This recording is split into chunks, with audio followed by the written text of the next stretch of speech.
Hey everybody, and welcome to episode 14 of the Insiders on Real Estate and Marketing. I'm Sandy Hibbard, your host, and this is my co-host, Marc Miller, president of Secured Title of Texas. Hey there. Hey, how you doing? I'm good. Good. How are you? Good. I'm excited about this show. Oh, I am too. Yeah. I'm super excited. Yeah. We are continuing to celebrate Women's History Month, and we have two very special ladies to help us talk about women in real estate. It's going to be fun. It's going to be really good. We're going to let them do all the talking. I know. Well, then let's just jump right in. But first, before we do that, I want to remind you that if you have missed any of our episodes, be sure to check them out on theinsiderspodcast.com. They're all there. You can also sign up so that you can be on our list and be notified whenever we have a new show and you don't miss anything. And then, of course, a very special shout out to our sponsor, Secured Title of Texas, a local title company. And they're ready all across the Metroplex to close your residential and commercial transactions. How'd that? That's cool. I did want to make a comment about, because I did look at too, sort of what was the origination of the Women's History Oh yeah, tell us. Month, and how that was, and it was actually from a published law in 1981, and then it became a proclamation that became effective March 7th of 82.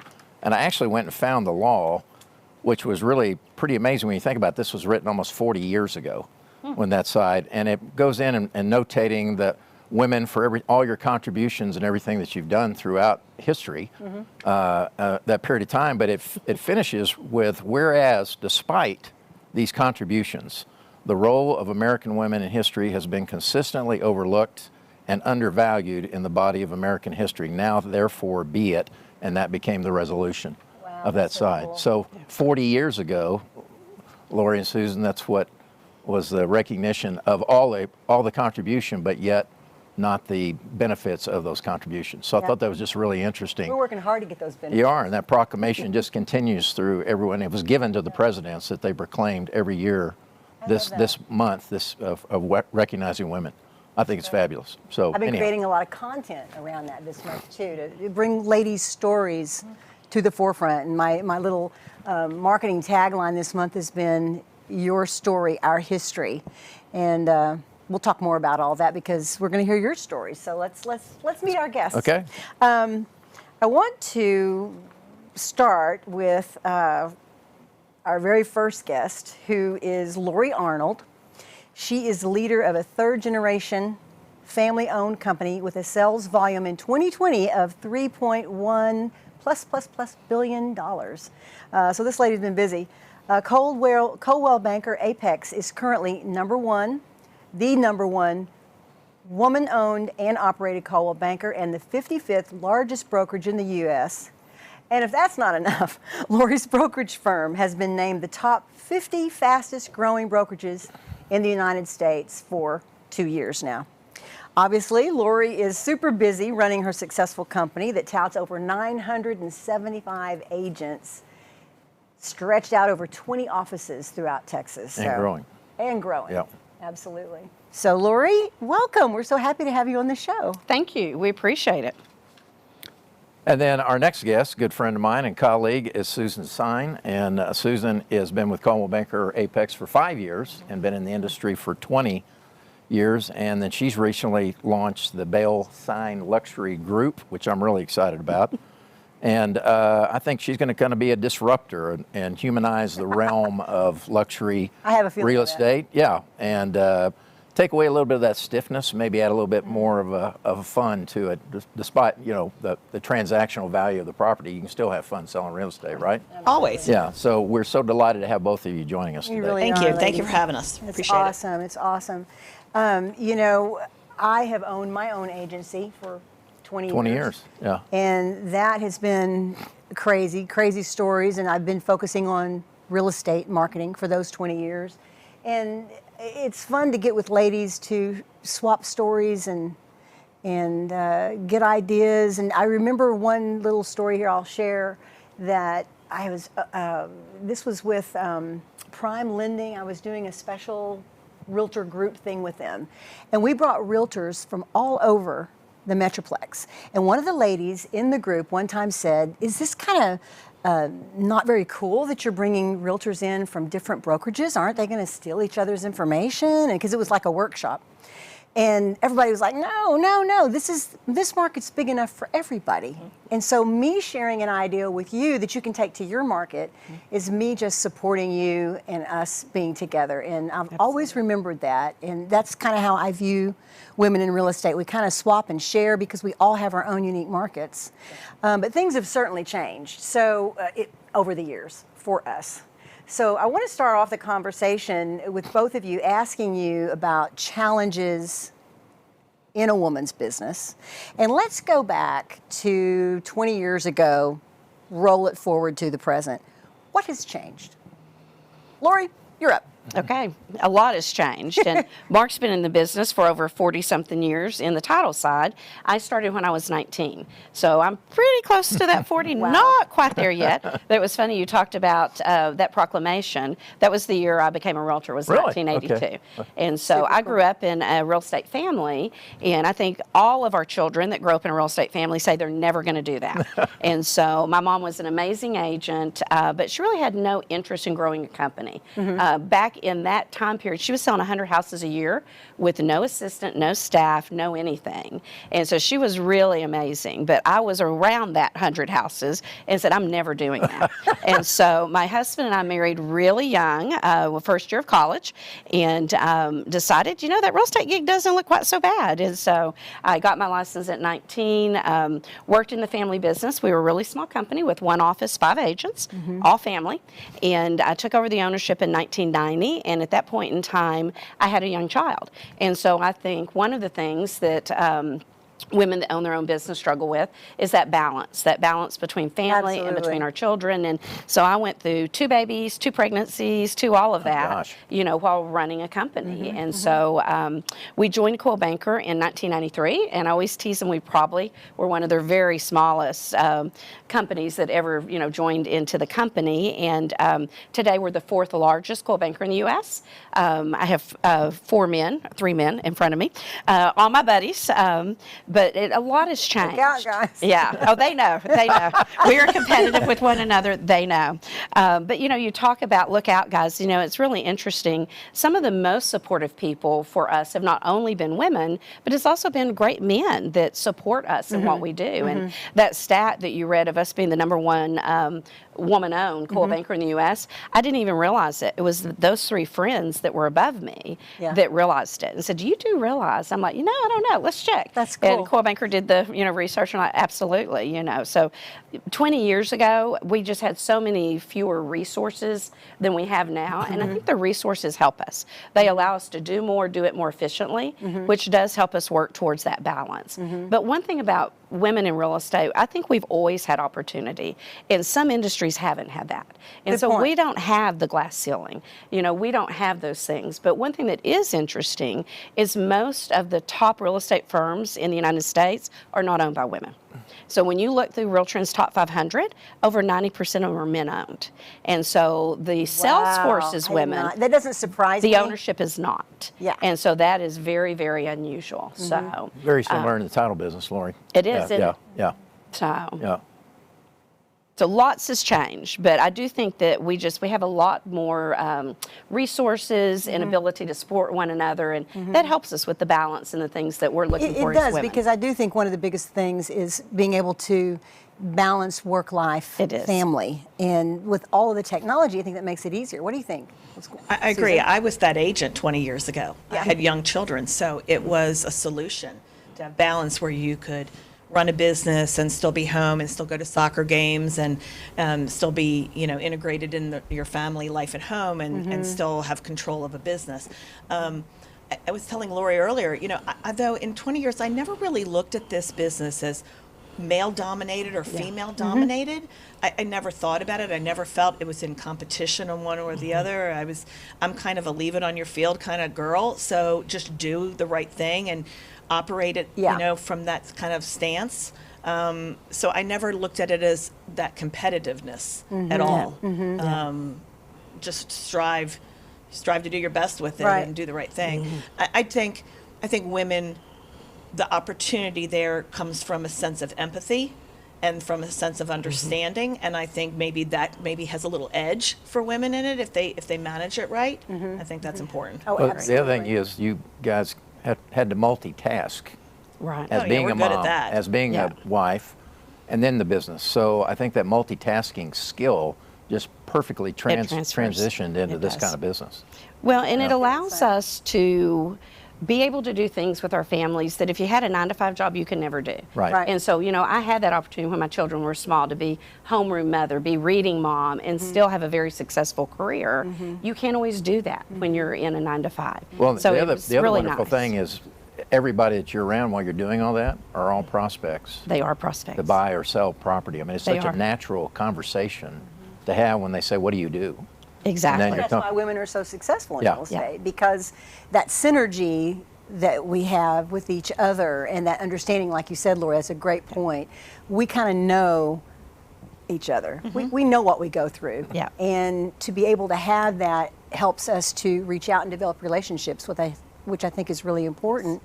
And about relationships, have you found, and I'll ask both of you this question because I really would like to know the answer, but I think that because of the way that we understand each other and the opportunities that there are now for women leadership, have you found it challenging to find women mentorship in real estate, or has that been something that, obviously you're a mentor in this space and so are you, Susan, but finding mentors for yourself when you were young and just starting your career, what was that like?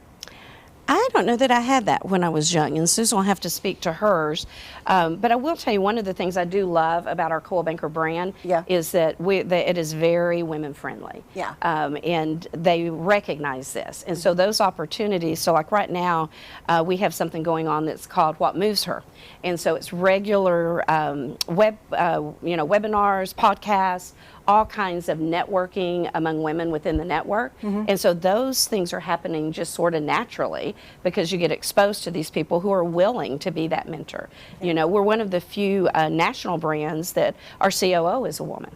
And you don't see that at that level of that's very national cool. franchises. Right. And so I think that has helped us as a franchise to be very, very aware of it. So. Has there been anyone that has been a leader for you, someone that you followed that was a female in this space? Yeah, absolutely. So again, when we joined Coldwell Banker, we were this teeny company.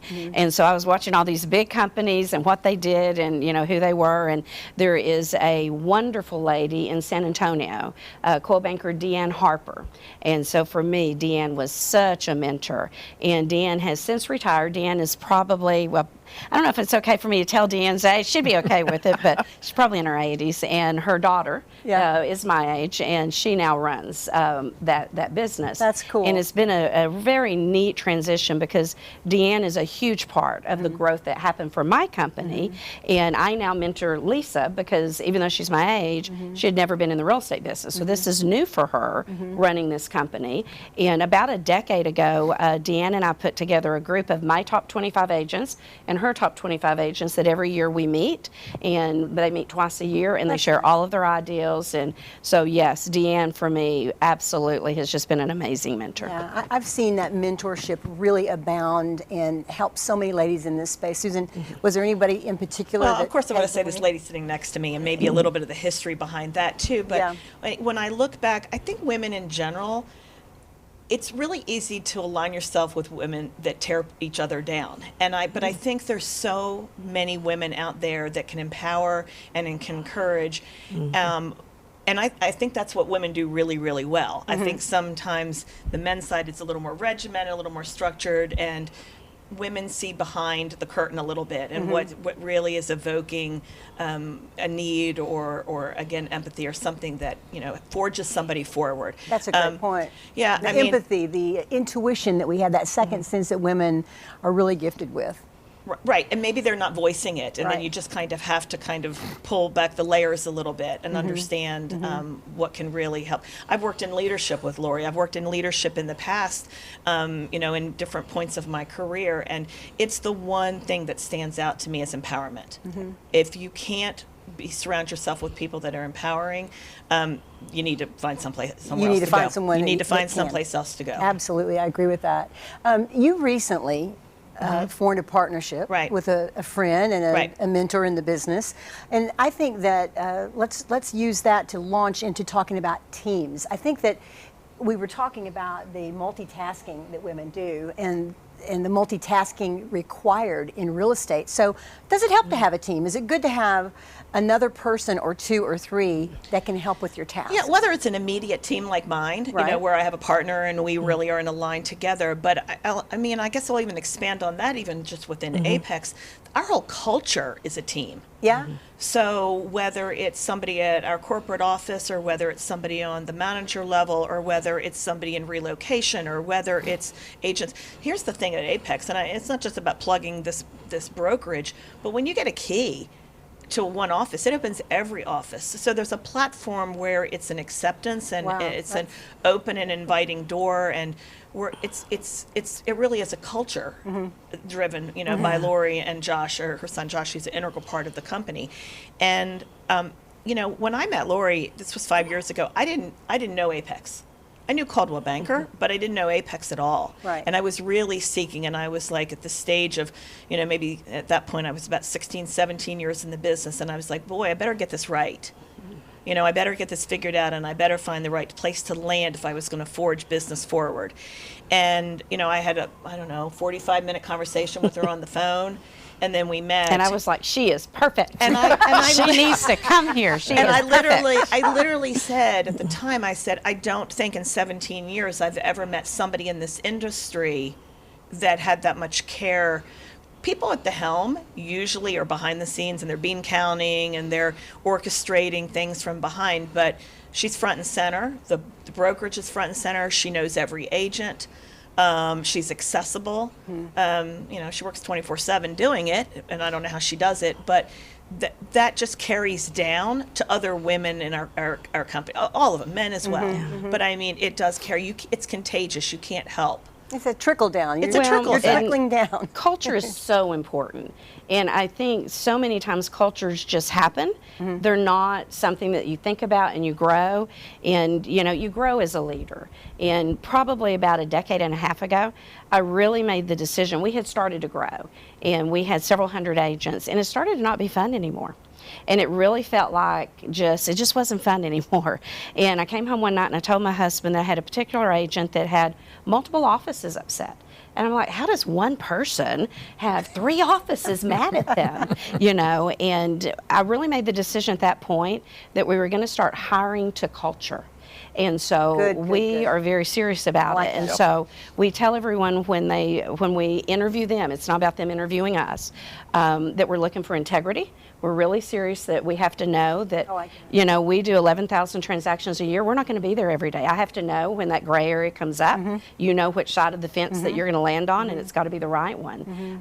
We talk about professionalism. We want agents who are really dedicated to this, that this is their full-time career and they're going to get good at their craft. But one of the ones that I think is so interesting, though, is we learned that we say we don't do diva. And we don't do diva in my company. In the real estate space? Okay, but you want to know how we know we don't do diva? Because if the person asks what that means, then they probably are. They already know. So when I will share a recent story that's really interesting. So we had an interview with an agent that had called us about a $15 million producer, so a really good agent. Yeah. And when we said that, they looked at us and said, well, that's going to be a problem because I'm a bit of a jerk. And they actually didn't use the jerk word. And so we let them know that we're just not a fit. And they're like, but I sell $15 million of production. And we're like, but you're not going to be happy here because we're not going to let you be a jerk. And you're going to have $15 million of misery. And it's not worth it. We turned down a $30 million producer less than 60 days ago. They're known in the market as being a diva, and they're not going to work here. So my top producer this last year was around $80 million. He is not a diva. He's one of the most kind, that. generous, giving people. Yeah. And so when you start not making the bottom line the reason you hire, and you actually hire to culture, changes everything. does. And so I can truly tell you, I don't have Divas in my company. I have 1,000 agents today, Wow. and I don't have Divas. And I have some amazing producers at extremely high levels, but they're kind, generous, giving people. And so I do think that culture creates where you support one another. Yeah. Whether it's our women supporting women or our men support our women. You know, it's just it's an important culture. You know, I told a broker came down a couple of weeks ago, wanted to see our operation, and he was so focused on those 11,000. We did around 11,000 transactions last year, and he was so focused on that. And at one point I told him, I said, you know, I'm proud of that, and I am. I'm really proud of that number, but I'm way more proud of the culture of this company because cool. it's different than so many places. So I think we support people better when we hire to have the right people there to It support. makes sense. I know So- Marc's got some questions for you, but I want to just ask you one more thing, and that is, do you think that growing up in a real estate house has helped you with these theories and develop your culture? You seem to be so authentic and relaxed and just real about things, which I've known a lot of brokers that I don't get that same feel from. And do you think that growing up in a real estate culture has helped you in all this? It probably has, you know, but you have to remember the real estate culture I was in was really just our family.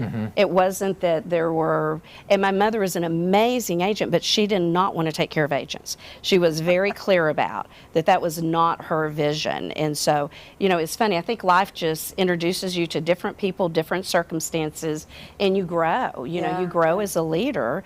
And, you know, I gave you that story about the agent that we let go, that I had grown him. I mean, I had a lot of personal invested in him as a new agent because I knew he was going to be good, making a 7-figure income at a time his average price was about 150. So I mean, he was a really good agent that we let go due to the fact, you know, that our cultures just, you know, did not match. And it made me realize that as a leader, I was saying one thing and doing something else because I allowed it to happen. So I think you grow as those circumstances, you know, come your way. So, and mentors like Deanne Harper help a whole lot too. That's awesome. She's amazing. So. Well, certainly the notation to your growth, and now you're at 1,000 agents, there's no reason to think that that's not going to continue. As that footprint grows, what challenges does that bring to you as managing that brokerage? Oh, it brings challenges, you know, and we had never really intended to grow beyond DFW. Okay. And so we had some opportunities within the Coldwell Banker Wow. network that You're throughout Texas. we are throughout Texas now. So we have a Waco location, we have an Abilene, we have Tyler, Awesome. we have Bryan College Station, and those opportunities came through my Coldwell Banker network with other Coldwell Bankers that were ready to have someone else run their business. So when you get beyond just, you know, a footprint that you can drive to very quickly and easily, you have to have the right leaders. Yeah. And so I have the most amazing group of leaders. Susan was on that group with me, and we enjoyed that time together. And I mean, they're special people. And so I think it's all about having the right person that has your same philosophy. Yeah. You know, it's really, you've got to have the same philosophy if you're going to have fun at it. And that's Yeah. the culture you're So, talking about. Yeah. it's the culture. Yeah, it is. So you have in that the 20 branches that incorporates what all you just described. Is that Yes, correct? that's correct. And now we've got this, not new model, but you certainly see this model coming forth, which is the virtual Yes. model side. So that's a little bit. I don't think that's industry changing, but it's industry challenging, if you will. Right. And then you got other brands that have come into the market, and they've come up with other kinds of strategies, as we know about. Some of Right. those are onboarding, and I pay you to onboard with me. Right. What are your thoughts about what's happening in the industry to that side, to the evolution, You know, good or bad? Yeah. It's interesting. I think it always goes back to you have to be competitive. You know, you have to know your competitors and what they bring to the table. It's easy to put the cash on the table to try to hire people. And I can't tell you how many of the top agents that have joined us had that same offer what I and figured. chose to come here for culture. Culture is hard. It is a hard thing to make happen. And when you finally make it happen, I mean, you've got a competitive edge that is a real competitive edge. So it's interesting with the agents that have joined us. I'm going to say 90% of them are referrals from my own agents. And so that also goes to culture. People refer people who are similar. So, and I think some of the models that are out there have some wonderful aspects of them that can be incorporated into any culture. So again, we're 20 offices, we're diverse where we're located. So webinars, we probably as a company, I'm going to say 60 a month, 70. You know, so I have a full-time education director that she was a $20 million producer and chose to come over to be my education director in our company. And then I have a full-time education director for my new agents because those are very opposite of what needs to happen. So when you look at that virtual model where there is no office and no one's going in, they're taking advantage of the technology. And I think bricks and mortar still needs to take advantage of that technology. Oh, absolutely. And so it gives us that opportunity to be close to one another, even, and you know, it's interesting, my company, my Abilene agents know my Dallas agents as if they were down the street from one another. And so we are very big in social media, in our Facebook pages, our private pages, the way we share information. So I think you can take those models that maybe someone thinks is a disruptor. They're not necessarily a disruptor. There's something about that model that someone thinks is interesting, and there's no reason you can't take the best of those things and incorporate to what you do that is the best of what you do.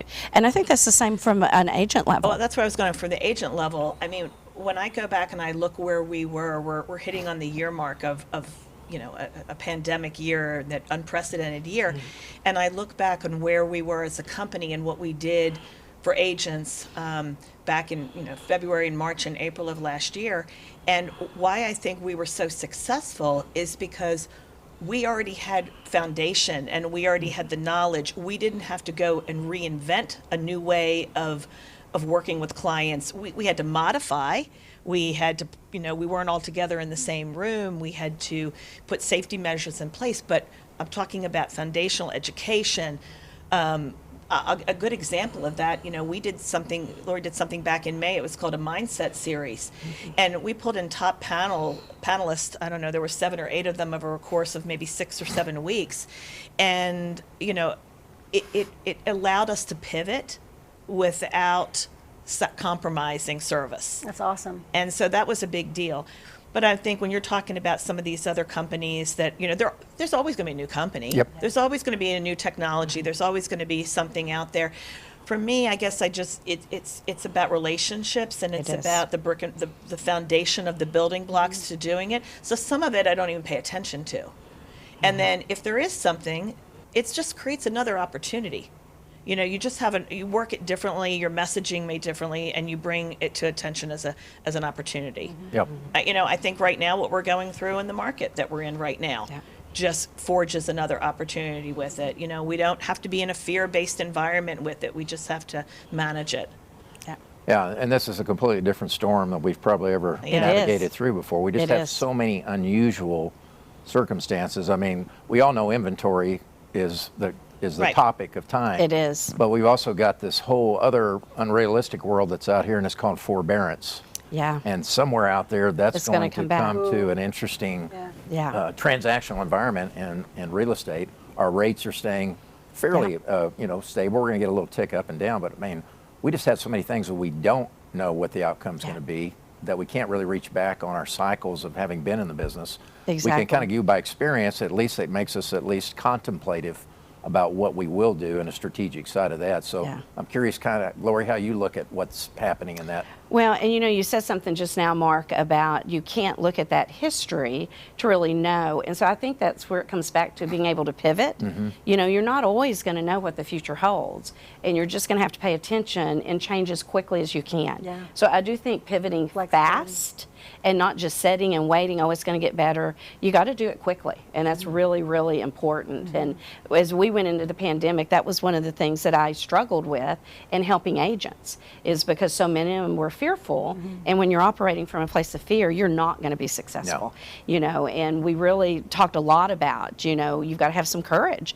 If you don't have courage in this business, it's the wrong business for you. Exactly. Because you don't know what tomorrow is going to bring. You know, and a lot of us have been through all those cycles, but a lot of agents haven't. And so I think it's really important that as women that we support one another, and that we realize that we're not going to operate from a place of fear. Well, that whatever it is, we're going to, you know, hit it head on. And you kept them Absolutely. engaged, too. So- You Well, kept keeping them engaged. I mean, a with good it. example Yeah. of Yeah. that is, a lot of not just the women were home, schools changed Yeah. it. You had people all under one roof, Yeah. and we had to find solutions so that they stayed on top of their real estate game and finding answers for them, so they could keep doing what they do. Well, and we pivoted as a company when that started happening, because the more I talked to my agents, the more I realized my moms at home were really struggling. Yeah. Because they didn't have time to do any of the activities because they suddenly became school teachers.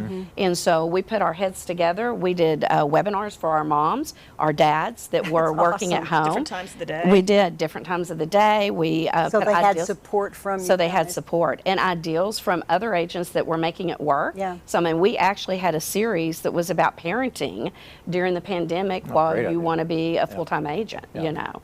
And so you just Very cool. you just got to change, when I'm those just things glad happen. that we had a level of technology in place Whew. before the So pandemic important. hit. Yeah. Yeah, if you didn't, you Woo. were really going to have a problem. Yeah. That's so Yeah. true. And relationships with title companies like yours. Well, Because I think that Secured Title of Texas, Marc Miller's in this space, have really been a help Absolutely. to real estate brokers and real estate agents across the DFW area, because it's been a challenging Oh, yeah. time. you Well, everybody guys. teams together when it gets like that. Yeah, we all try to figure out how to help each other.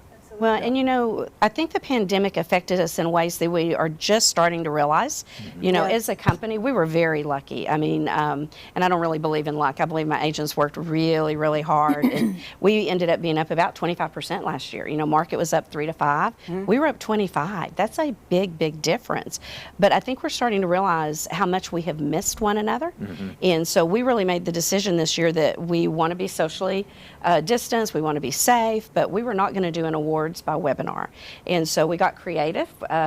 We rented Texas Motor Speedway so that our agents could come and see their faces on Big Hoss, which is bigger than Cowboy Stadium, because we did that the year before. And I don't think I realized until the program was over, they got to do laps, around the Speedway. And as they were coming out, my amazing son, who is our in-house attorney, also works with us, and we were there to cheer them on as they were leaving. And we were watching their faces. I can't even tell you. I don't think I've ever had an award situation that they enjoyed more, and it was because we got to be separate, but we were together. Yeah. You were together. They let us get right outside of our cars. We couldn't do like a big gathering, but socially, distancing and safe, but we felt together. And so I think we have a lot of that still going on, and we don't really realize how tired that a lot of people really are. And that's an important part of supporting each other. It is. And with a lady like you at the helm, and like Susan in this industry, I think we're in good hands. And unfortunately, we're out of time, so we'll have to close. And I just can't tell you thank you enough. It's a pleasure to meet you and to know that there are women out there like you, as genuine and authentic. That's what's refreshing to me. Well, is thank the you. I appreciate authenticness. that. Thank you. Susan, the Appreciate same it. to you. I hope I see you guys very soon. Marc, I just want to say a special thank you to you, because, sometimes we need men to support us. We do. If we're in relationships and stuff, we can't be at our best sometimes We if we're do. hindered by a man. And you were there for me when I launched my first business. Yeah. And you're one of my first clients. Yeah. And, the cool thing about Marc is that he has always focused on providing opportunities and opening doors for women that he saw with talent. That's awesome. He's never been one of those guys that was unapproachable. And so, thank you. As we celebrate Women's History Month, you're part of my history. Oh, I appreciate that. Yeah. So real quick, Marc, your 3 takeaways from today. If possible, find a mentor. I just can't, I put that across any space. I have the blessings of having a mentor who's 89, still in the industry, and and we talk Billy. every morning at Billy at 8 o'clock every Oh, that's morning. wonderful. And have for 20 years. But he's my awesome. guidepost, so that's one. If you can, figure out how to develop a peer group, support group, however that crosses those lines, but I think that's good. And then just trust your instinct, because it usually leads you in the right directions Yeah. of that side. So yeah, that's my thoughts. My takeaways would be running a woman-owned business takes a lot of focus. So don't be afraid to work hard. Focus. Secondly, I think that you need to create a culture. You've really inspired me there. And you might ask, what is a culture? And I think that if you have that question, reach out to me. Let's talk about that. A lot of that has to do with branding. Branding always starts from the top, and it's not just about graphics. It's about attitudes. It's about the way we treat people, you know, and I can see that your brand is very people-oriented, and I think that's super cool.